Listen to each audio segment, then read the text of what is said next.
तो चलिए आज के इस बेहद खास विश्लेषण में सीधे एंट्री लेते हैं। मार्केट में इस वक्त जो जबरदस्त हलचल मची हुई है, जो शॉक वेव्स आ रहे हैं, आज हम उन्हें डिकोड करेंगे और शुरुआत करेंगे मार्केट के एक ऐसे भयंकर उछाल से जिसने लिटरली सबके होश उड़ा दिए हैं। 25,000 रुपए, सोचकर देखिए, ये कोई मामूली छलांग नहीं है। सिर्फ और सिर्फ एक हफ्ते के भीतर सिल्वर यानी चांदी के रेट्स ने इतनी बड़ी जंप ली है। इस एक झटके ने रेट को सीधे 2,82,000 के लेवल पर पहुंचा दिया है। ये सच में मार्केट के लिए एक बहुत बड़ी शॉक वेव है। अब इस पूरी पिक्चर को थोड़ा और क्लियरली समझने के लिए 12 मई 2026 की सुबह करीब 9:50 के मार्केट रेट्स पर नजर डालते हैं। सिल्वर 82,000 रुपए और 2,82,000 रुपीस के मार्क पर था। गोल्ड 1,54,130 रुपए पर और क्रूड ऑयल 9,440 पर ट्रेड कर रहा था। ये नंबर्स अपने आप में चीख चीख कर बता रहे हैं कि इस वक्त इन प्रमुख कमोडिटीज के बीच कितनी भयंकर वॉलेटिलिटी यानी अस्थिरता बनी हुई है। सिल्वर टेक्निकल सेटअप, इस भारी तेजी के पीछे का पूरा ब्रेकडाउन।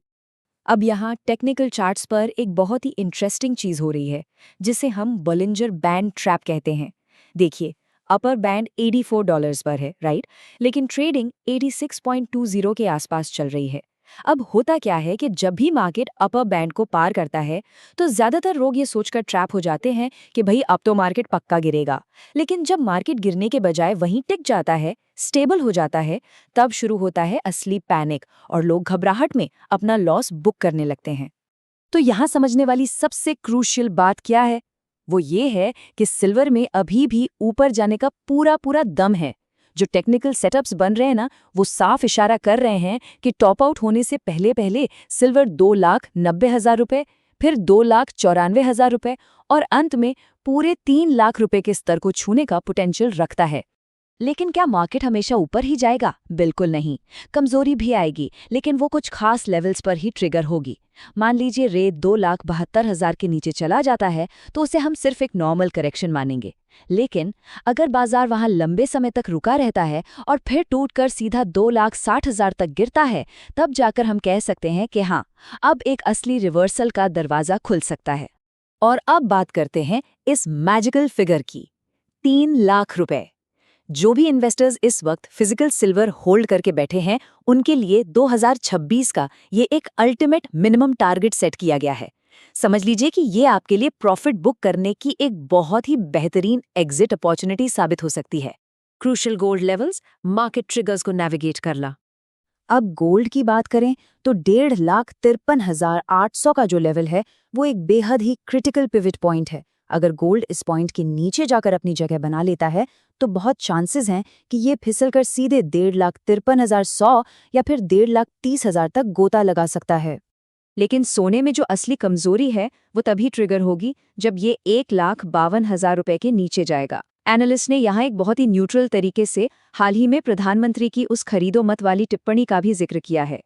इसे अब मार्केट में एक साइकोलॉजिकल और टेक्निकल रेफरेंस पॉइंट की तरह देखा जा रहा है।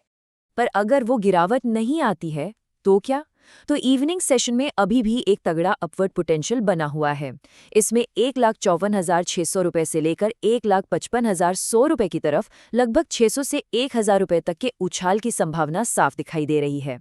मार्केट साइकोलॉजिकल ट्रैप्स, फोमो या फियर ऑफ मिसिंग आउट से कैसे बचे?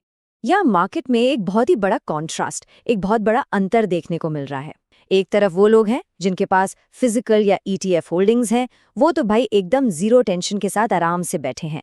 और दूसरी तरफ है हमारे MCX ट्रेडर्स, जो मार्केट में जरा सी भी हलचल होने पर भयंकर रिस्क और बहुत ज्यादा टेंशन का सामना कर रहे हैं। और यहीं पर एक बहुत ही सॉलिड और दमदार चेतावनी सामने आती है, अभिमन्यु मत बनिए। देखिए, कोई बहुत बड़ी रैली हमसे मिस ना हो जाए, सिर्फ इस डर से बिना सोचे समझे इस मार्केट के चक्रव्यूह में कूद जाना बिल्कुल भी समझदारी नहीं है। इस ट्रैप से आपको बचना ही होगा। किसी ने क्या कमाल की बात कही है, बाजार कभी बूढ़ा नहीं होता, हम बूढ़े होते हैं। ये लाइन ना अपने आप में बहुत गहरी है। ये हमें याद दिलाती है कि मार्केट में पेशेंस यानी धैर्य रखना कितना जरूरी है। ऐसे भयंकर वॉलेटिलिटी वाले माहौल में चुपचाप बैठकर सही वक्त का इंतजार करना सबसे बेस्ट स्ट्रैटेजी है। एंट्री तभी लीजिए जब कोई एकदम क्लियर सेटअप दिखे और जहां आपका दिल और दिमाग दोनों पूरी तरह से राजी हों। तो आज के इस पूरे विश्लेषण को समेटते हुए रिस्क मैनेजमेंट का एक बहुत ही क्रिटिकल सवाल हम सब के सामने खड़ा होता है।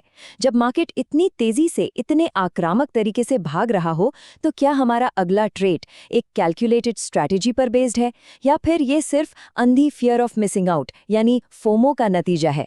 सोचिएगा ज़रूर, क्योंकि यही वो सवाल है जो इस बाजार में आपका कैपिटल बचा सकता है।